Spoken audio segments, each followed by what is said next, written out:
He finally gets the invitation, as y'all seen from the last episode that I had made, to go to the Halloween party for the Squid Games. Him and the cop decide to join forces to take down the Squid Games. The random, I don't really like him. I feel like he's really in the way. Well, I'm gonna do this to so and so and so and so. He had like a little pistol in his hand. He was like, the cop was basically like, yo, I'm not gonna lie, that shit's not gonna do anything. I ain't even gonna hold you. That pistol is not gonna do nothing. They're very armed, okay? You know what Jing Hung does? He goes downstairs and flashes them AK-40. Bro, he has so many guns on the wall. It is ridiculous. He has been preparing his whole life for this moment. And bro had to, question him to ask him, talking about something. Do they even work? Bro proceeds to literally have a whole shooting range in the downstairs of the hotel. We cut to this lady right here. This lady is very important. She works in an amusement park. Now, in this amusement park, there is a child. Basically looks up to this person, but they don't know that they're in a bunny outfit. She wears a pink bunny. It's gonna come in handy later on. But I guess she has a missing child. Well, they were missing when they were 1 year old. She has a missing child. The girl, basically, there's a little girl that looks up to this girl, and I think she finds a liking to her because why? It reminds her of the child that she lost. Now, one day she's just sleeping in the car. I'm assuming she works, but she ain't really got no cheese like that because why are you sleeping in your car in the middle of a fucking parking lot? She gets a knock from bro. She think it's the security guard that's telling her to leave. It's the nigga with the Squid Game card. Remember, this invitation is gonna really come in handy. So she decides to go back to her job and quit. I'm assuming that she is quitting to go to the Squid Game because I guess the girl that looks up to her is very sick, and I'm assuming that she wants the money to basically like pay for her surgery or pay for her cancer or pay for whatever the little girl has going on. Now we cut back to Jing. He's getting his tooth taken out and getting a replacement tooth with a tracker in it. So just in case something goes left at the party or they meet with the mask guy or anything like that goes on, the cop can track him. The random actually does something useful. He brings in some military guys who can actually do something. They know how to shoot guns because Jing Hao told him to hire a team. They're doing their thing. They're showing off their skills. They're ready to show off that they can send any nigga to the lobby. We cut back to this girl right here. She decides to call the number on the Squid Games card. She decides to call the number to basically get ready, you know what I'm saying, to enter the Squid Game. Now we get to the men. They're discussing, they're going over their plan about what they're gonna do. You come in here with me because they don't know your face. Cop, you stay behind because they've seen you. Keep in mind, everyone in there is wearing masks, okay? Everyone in there is wearing masks. So the random decides to get a fucking horse mask like a dumbass. He's pissing me off. I'm not gonna lie. I think he's kind of useless, okay?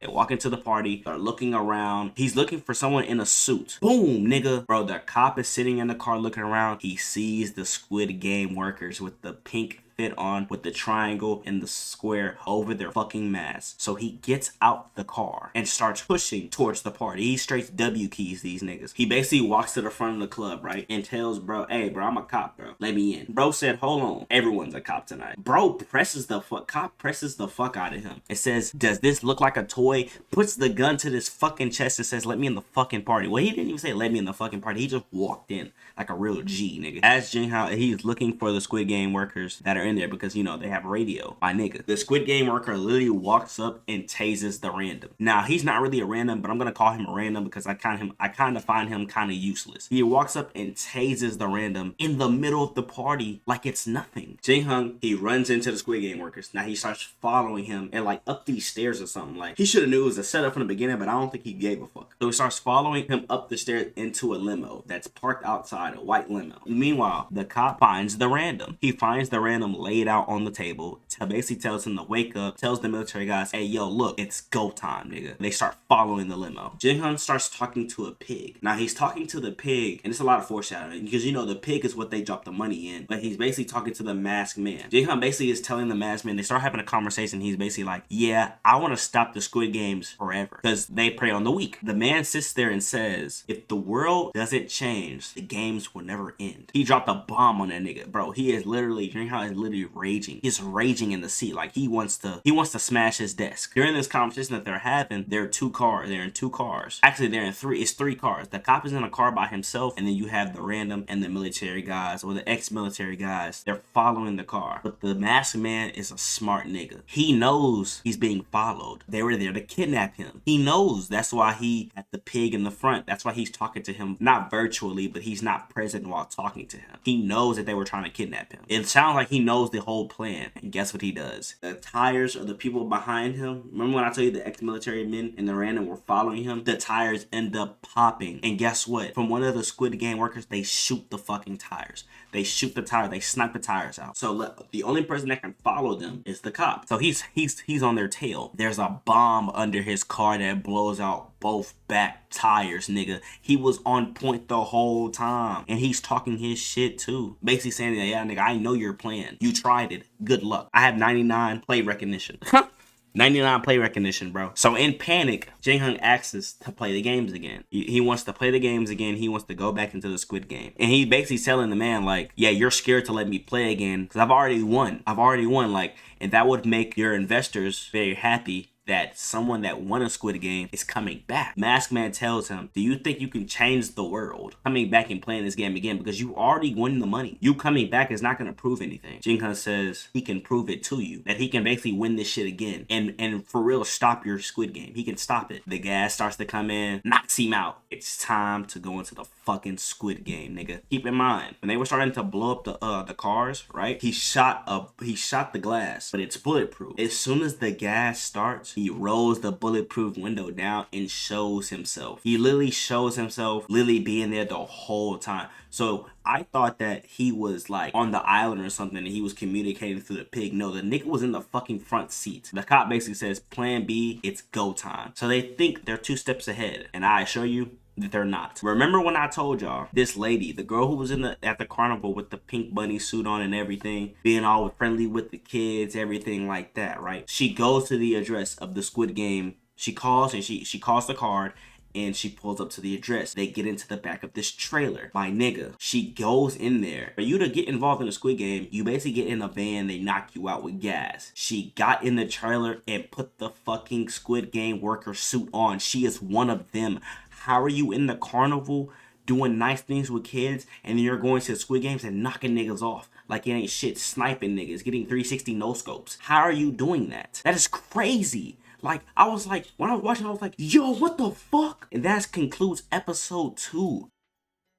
So now we're finna get on to episode 3. It's finna get heated. It's finna become a banger because I did not see this coming. The cop goes to the boat. They sail out to find Jin Hung because they got the tracker in his mouth, right? And the tracker, remember, they put the tracker in his tooth, so they're tracking it, okay? Jin Hung wakes up fresh out the gas, notices he's back in the Squid Game. We're in the beds, looks over, and some fine shit is trying to raise him up. Fine shit just start looking at him, staring him down, trying to get in there, right? And he has his same number, 456 or 450, whatever his number is, he has the same number as well. Then the lady, when they start walking down, the lady is basically talking to bro, trying to get bro some neck. I swear she was trying to get bro neck. As everyone's waking up, the people start to walk in, they start questioning, why were we basically kidnapped? Why did y'all take our wallets? Why did you take our phones? Why did you take our shit if we're just here to play games? You know, they give them the basic rundown that, you know, y'all are here, we gotta keep this confidential, y'all volunteered to be here. There's actually some dudes in there that are asking too many questions. He literally starts pointing out how much debt that they owe. He says, you owe this amount, you owe this amount, you owe this, and it's on the screen. So everyone knows, everyone there is in debt. So like, y'all know why y'all are here. Stop asking hella questions. That's basically what he was saying. Stop asking too much shit, bro.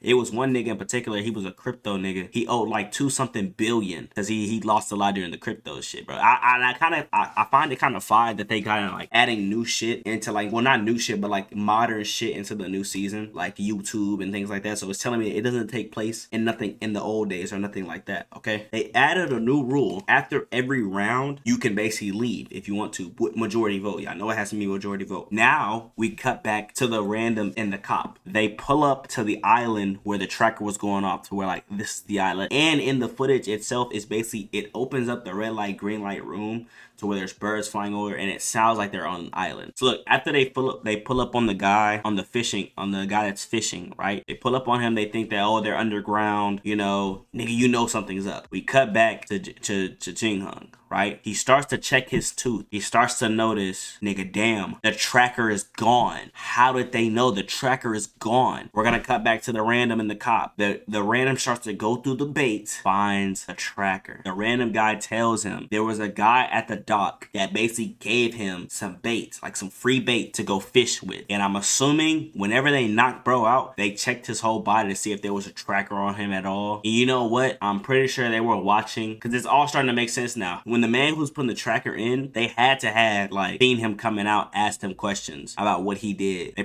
probably told him, yeah, I just put a tracker in his mouth. When they knocked him out, they went ahead and took it out and gave it to the fishermen. So whenever they try to come and look for me or come and look for him, they're even farther than where the island really is. As we cut back to Jinghong, he starts to notice that like, yeah, he might be fried. So let me just warn everybody about the games. He tries to warn everybody about the game, saying that, yo, if you move when it says red light, you will be sent back to the lobby. He tries to tell these idiots. Of course, the idiots are saying that, yo, you're just lying because you want the money for yourself. Not really listening to bro, because I'm not gonna lie, if I was there and a random nigga was there and he just started telling me, he's saying if we move, we get shot. Why would he just say that out the blue? He wouldn't just say that for no reason. Like, because you gotta think about it, I would already be thinking this place is kind of sketchy. They took everything from me to say we're gonna play some games. Or so I don't know where we are. I don't have my phone. I don't have my wallet. We're all in these clothes. We're all in debt. And this random guy is telling us, yo, y'all move when it says red light, green light. If y'all move when it says red, you will be shot. Maybe I wouldn't believe him off the rip, but I would be thinking about what he said in the back of my head the whole time. I just would be assuming he's lying. The masked man, he sits back like this, a little bit of Hennessy to watch the show. Everyone starts to move. They start playing red light, green light, everybody starts to move. But Jinghong starts to go last. He's covering his mouth. He's telling people, hey, don't move. Stay calm. Don't flinch. Don't let them see your mouth moving. Don't do nothing. And everyone's listening to what he said. But there's an animal that comes into play. A bee. A bee gets on someone's neck. This guy right here is trying to riz shorty up. Basically said, you're a flower. That's why they come to you. So she tries to get the bee off her neck, and she does this. She starts moving. Nothing happens for a second. Then boom, gets sent to the lobby. I'm starting to hear people getting sniped like the Fortnite sniper. I'm starting to hear it. As everyone starts to run and panic, they just start sending people to the lobby like it's nothing. Straight gulag matches, nigga.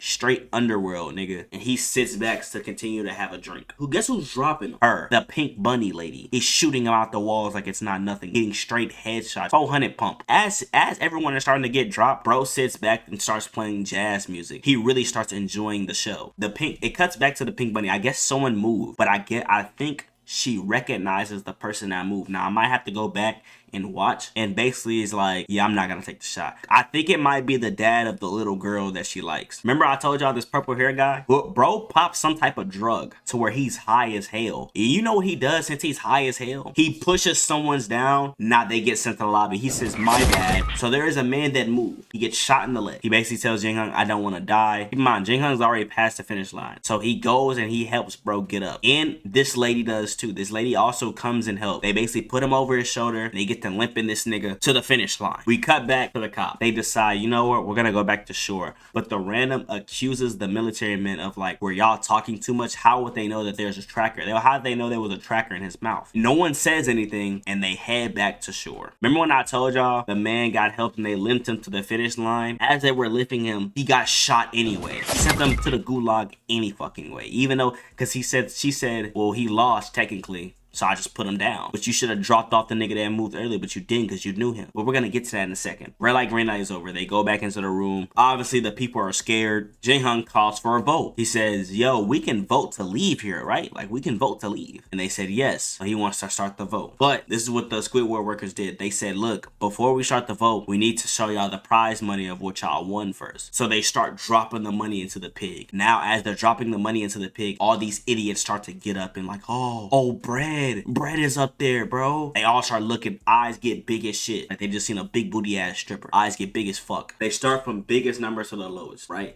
It's gonna make sense in a second why they started from the biggest numbers to the lowest. So Jinghong goes first. Of course he votes no. He wants to leave. Everyone starts to like vote. The favor starts going in the yes, like, yeah, we want to stay. So before they can finish the votes, they're like halfway through the votes. Jin says, you know what? I didn't play these games before. They're going to kill us all. And realistically, only one of y'all are gonna win. Backfires in the process, because you know what they say? You can help us win. The high ass nigga is the one who really started it. You can help us win. Shit, you been here before? You can help us win. Squid Game worker obviously comes up. He says, yo, no more talking about the voting. We're not gonna persuade people. He starts aiming the gun at Jingho. Hey, bro. He basically like, hey, nigga, shut that shit up, bro. You talking too much, bro. Shut that shit up, bro. It all comes down. The votes get even. It's like 180 to 180. So player one comes up. Player one comes up. They show him walking towards, but they don't show his face because the Squid Game worker is like kind of right over his body. He votes yes to stay in the game. So they win by 1 vote to stay in the game. They cut the camera, and guess who the fuck it is? It's this nigga. He is player one. He said, you know what, bro? You doing too much talking in this hole. You trying to explain the game and shit. Yeah, you gonna play this shit, bro. You gonna die in this motherfucker. We not just gonna let you leave, bro. That concludes episode 3. Episode 3 was a banger. I think I'm going to title it, bro, He Won't Let Him Leave. With that being said, hopefully you guys enjoyed this YouTube video. I record these type of videos on Twitch. I talk about them on Twitch. There's just the B-roll comes in as you guys are watching the YouTube video. Hopefully you guys enjoy the video. If you enjoyed the video, like the video. I put a lot of effort into these videos, and I will be covering episodes 4 and 5 Wednesday. And we will finish up the series on Friday. So if y'all like this video, comment, subscribe. I'll see y'all on the next one.